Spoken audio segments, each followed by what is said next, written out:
Assalamualaikum warahmatullahi wabarakatuh. Perkenalkan, nama saya Sela Oktadiana. Saya dari jurusan Komputer Akuntansi dengan NIM AK 2110128 dengan mata kuliah Komunikasi Bisnis dengan dosen pengampu Dr. Fisman Bedi, MKom, MM, MSI. Di sini saya akan menerangkan materi tentang wawancara, negosiasi, dan konsultasi. Yang pertama adalah wawancara. Saya akan menerangkan pengertian wawancara dan tujuan dari wawancara tersebut. Pengertian wawancara adalah percakapan dua orang atau lebih yang berlangsung antara narasumber dan pewawancara dengan tujuan mengumpulkan data-data berupa informasi. Oleh karena itu, teknik wawancara adalah salah satu dari pengumpulan data, misalnya untuk penelitian tertentu. Merujuk dari KBBI, Kamus Besar Bahasa Indonesia, wawancara adalah tanya jawab dengan seseorang, pejabat atau sebagainya, untuk dimintai keterangan atau pendapatnya mengenai suatu hal. Dimuat dalam surat kabar, disiarkan melalui radio atau ditayangkan pada layar televisi. Di sini ada beberapa pengertian dari wawancara menurut para ahli. Salah satunya adalah Anas Sudijono. Menurut Anas Sudijono, pengertian wawancara adalah cara menghimpun bahan-bahan keterangan yang dilaksanakan dengan melakukan tanya jawab lisan secara sepihak, berhadapan muka, dan dengan arah serta tujuan yang telah ditentukan. Tujuan dan fungsi wawancara adalah memperoleh informasi secara langsung guna menjelaskan suatu hal dan situasi dan kondisi tertentu, memperoleh data agar dapat mempengaruhi situasi atau orang tertentu, melengkapi suatu penyelidikan ilmiah. Merujuk pada tujuan-tujuan tersebut, maka dapat diartikan fungsi wawancara adalah guna mendapat informasi maupun data secara akurat, mendalam, objektif, sekaligus dapat menjadi pelengkap informasi awal pewawancara. Selain itu, wawancara juga memungkinkan munculnya perspektif baru dari topik yang diangkat. Umumnya, pewawancara akan menanyakan pertanyaan secara urut sesuai siklus hidup narasumbernya, seperti mulai dari masa kanak-kanak, remaja, hingga kehidupannya saat ini. Tahapan wawancara untuk melakukan wawancara, setidaknya ada 2 tahapan yang harus dijalankan.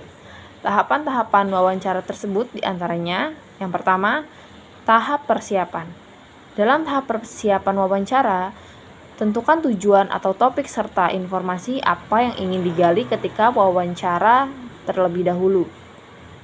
Jika Anda melakukan wawancara terstruktur, maka persiapan juga daftar pertanyaan untuk ditanyakan para narasumber nantinya.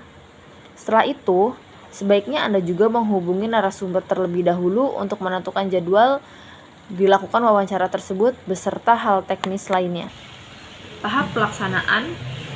Tahap kedua wawancara adalah pelaksanaan.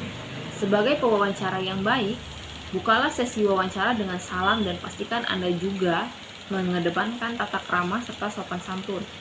Setelah itu, Anda dapat menjelaskan secara singkat mengenai tujuan wawancara, lalu mulai mengajukan pertanyaan-pertanyaan.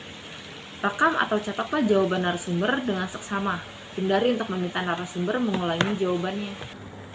Ada beberapa tips dari wawancara. Agar dapat pelaksanaan yang berjalan lancar dan sesuai keinginan, ada beberapa tips wawancara yang perlu diperhatikan. 1.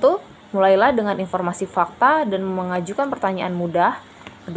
Pastikan Anda sudah mengetahui informasi dasar mengenai narasumber, seperti identitasnya secara umum. 3. Hindarilah mengajukan pertanyaan bersifat pribadi dan berupa pilihan. Yang keempat, jangan terlalu kaku dan tunjukkanlah sifat bersahabat, agar narasumber nyaman dan dapat menjawab pertanyaannya dengan lebih baik secara terbuka. 5. Hindarilah sikap seakan mengurai, bersikaplah net. Selanjutnya adalah negosiasi.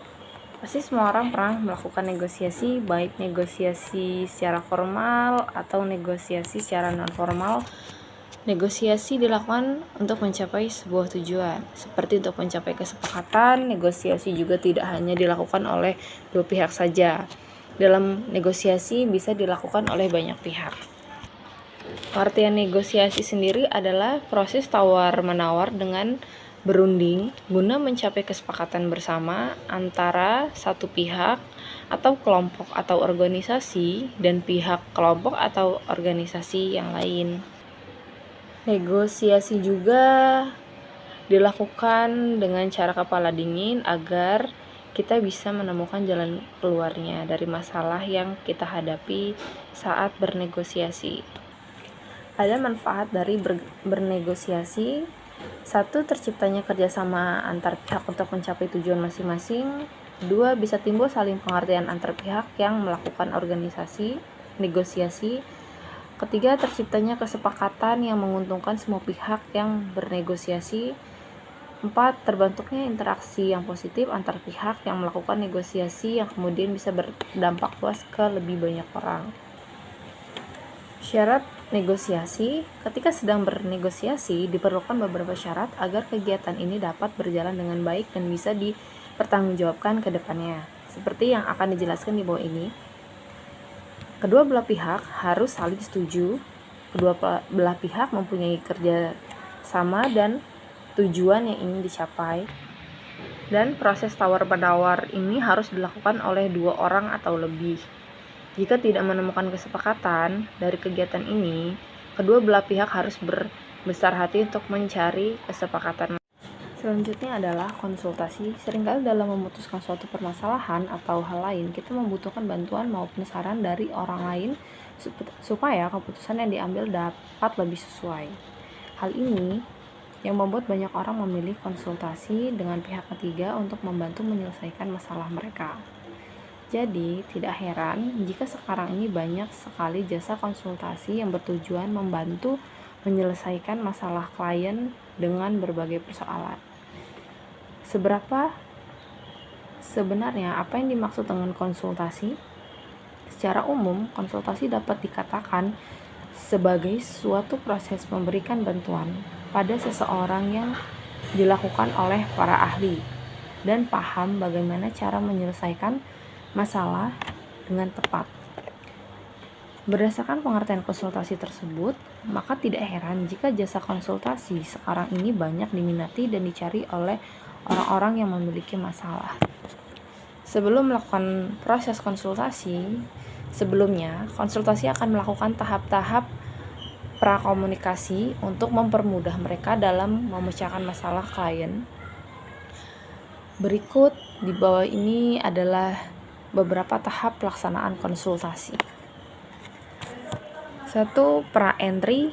Tahap ini konsultasi akan menjelaskan tentang kemampuan dan keterampilan konsultasi dalam menangani masalah klien.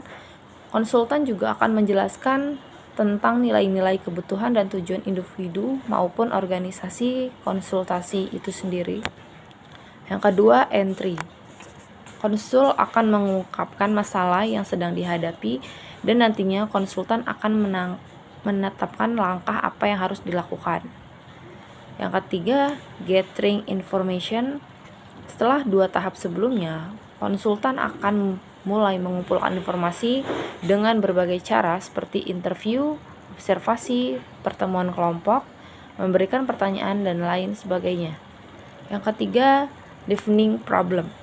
Kemudian konsultan dapat mulai merumuskan masalah yang nantinya digunakan dalam menentukan tujuan dari pemecahan masalah tersebut. Yang keempat, determining problem solution. Informasi yang diperoleh akan dianalisa guna menemukan pemecahan masalah yang nilai paling efektif bagi klien. Yang kelima, stunting objective. Hasil dari analisis informasi akan diukur pada periode kondisi tertentu. Kehadiran faktor-faktor lain juga bisa menjadi pertimbangan supaya tujuan yang dibuat dapat tercapai. Yang keenam, stunting objektif. Hasil dari analisa informasi akan diukur pada periode kondisi tertentu. Kehadiran faktor-faktor lain juga bisa menjadi pertimbangan supaya tujuan yang dibuat dapat tercapai. Kemudian ada implementing the plan.